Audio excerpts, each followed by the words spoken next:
में इसको बम्बू बोलते हैं। एल्युमिनियम पेपर का बम्बू बना लें।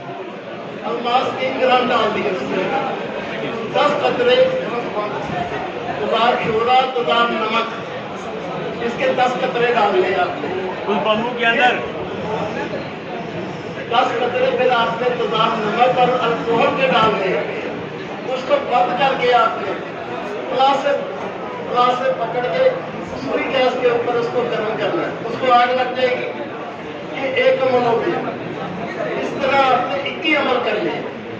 आपका अलमास हल्द में डालेंगे 30 कर, ये मुदब्बर हुआ है, कुश्ता नहीं हुआ। ये किसी को कच्चा खिलाएंगे मर जाएगा आदमी, समझ आ गए।